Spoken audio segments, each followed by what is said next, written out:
Hello and welcome to the Migraine Diaries, usually a week-by-week account of my game Scotoma and the reason why I break out in hives so often.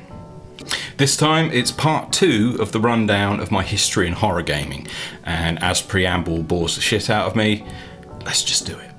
The PS2 was what brought me back into the console buying world, and on the horror front I went pretty berserk. There's so much choice. Fatal Frame, Forbidden Siren, Haunting Ground, Rule of Rose, The Thing, Resi 4, Gregory Horror Show, Echo Night, and on and on and on. However, the defining title and the reason I bought my own PS2, owing to an evening spent cringing in fear playing it on a friend's machine, was Silent Hill 2. Of course it is. I missed out on the original during the PS1 era, so the sequel hit me like a bolt from the blue. Even after all these years, there's nothing since that has done what it does. I mean, it's as well to admit the puzzle design and particularly the combat have not aged particularly well, but the sound design and art direction remain peerless.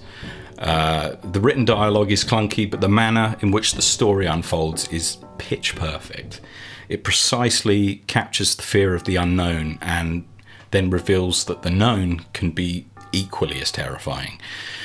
Video games do sense of place better than almost any other medium, and that lonely town is a living, breathing presence in my mind to this day. I can't see myself ever getting tired of it. Side shout out to the aforementioned Fatal Frame. Eeriness has rarely been done so well. At this point, I jumped ship from Sony's platforms to Xbox 360, and once again, a bunch of great releases on the horror front. Condemned, Left 4 Dead, Bioshock, Dead Space, Metro 2033, and that's just the big releases.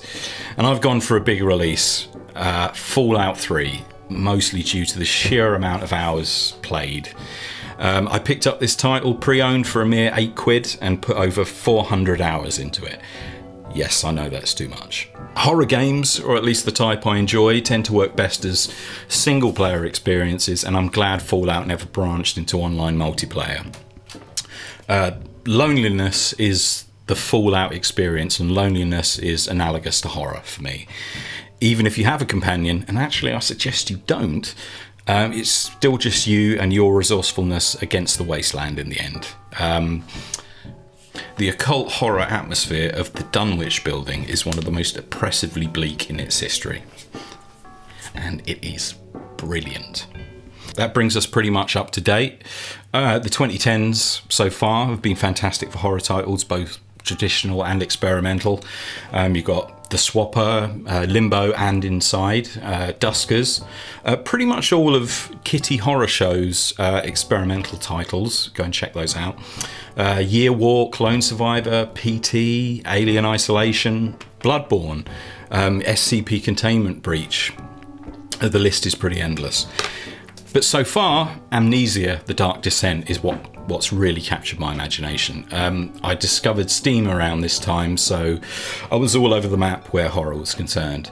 Amnesia strips the experience of horror down to its essence, being helpless in the face of something you cannot understand, and in this case, even look upon for very long, which is a very Lovecraftian aspect. The voice acting is a little variable, but it doesn't affect the atmosphere one bit, and plunging onwards into horror after horror is evidence of some very fine-tuned pacing. It's a complete joy, and if you haven't played it, do it now. Okay, that's part 2. So join me next week for some similar nonsense, hopefully some updates on the game, and until then, have yourself a party. Why not? You deserve it.